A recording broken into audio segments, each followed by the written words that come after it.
ഇന്ന് ഐഷുവിന് സലാം പറഞ്ഞ് തുടങ്ങണമെന്നുണ്ടായിരുന്നു, അതുകൊണ്ട് അവൾ സലാം പറഞ്ഞ് തുടങ്ങിയത്.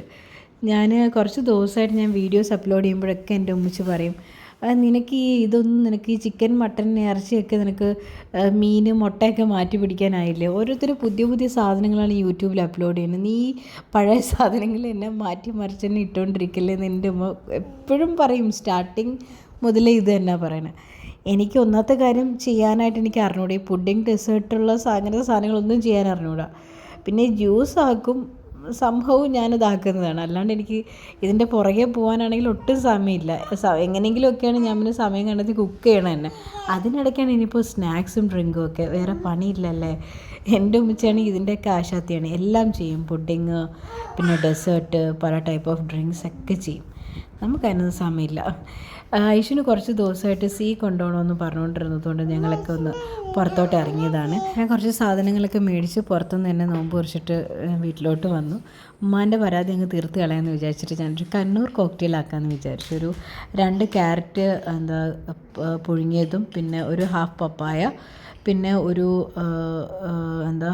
3 സ്കൂപ്പ് ഐസ്ക്രീം, ഇച്ചിരി പഞ്ചസാര, കട്ടപ്പാലില്ലേ അത് കുറച്ച്, 1 കപ്പ്. ഓക്കെ, ഇതെല്ലാം കൂടി നല്ല രീതിയിൽ മിക്സിയിലിട്ട് ബ്ലെൻഡ് ചെയ്തതിന് ശേഷം കോൺഫ്ലെക്സ്, പിന്നെ നമ്മുടെ കാഷ്യൂസ്, പിന്നെ ബദാം, ഇതെല്ലാം കൂടി ഇട്ടതിന് ശേഷം അതിൻ്റെ പുറത്ത് നമ്മുടെ ആ ഒരു ബ്ലെൻഡ് ചെയ്ത ജ്യൂസ് ഒഴിച്ചു കൊടുക്കുക. അതിൻ്റെ പുറത്ത് സെയിം സാധനങ്ങൾ ഇടുക. ഇതാണ് കണ്ണൂർ കോക്ടെയിൽ. ഇത്രയേ ഉള്ളൂ കണ്ണൂർ കോക്ടെയിൽ.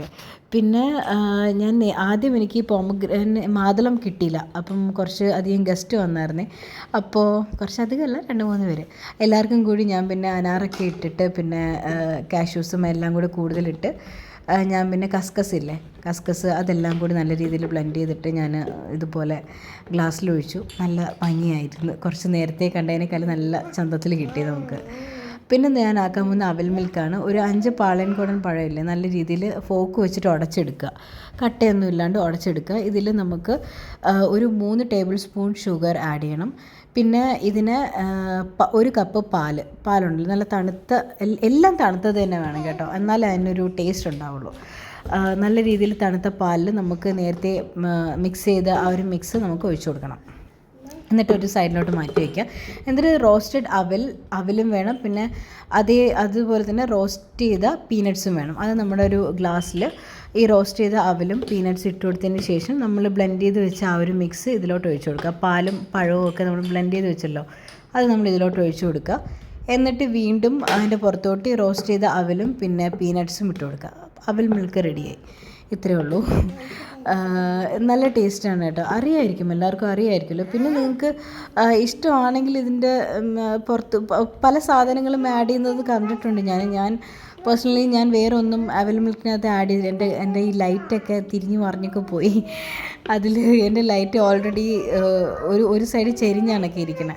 പിന്നെ എങ്ങനെയെങ്കിലുമൊക്കെ വീഡിയോ എടുക്കുന്നതെന്നുള്ളൂ, ഏത് ആംഗിളിൽ വെച്ച് നോക്കിയിട്ടും എനിക്കങ്ങ് ശരിയാവണില്ല. അതാണ് പല രീതിക്കും ഞാൻ ഈ വീഡിയോ അങ്ങോട്ടും ഇങ്ങോട്ടൊക്കെ ആയിപ്പോകുന്നത്.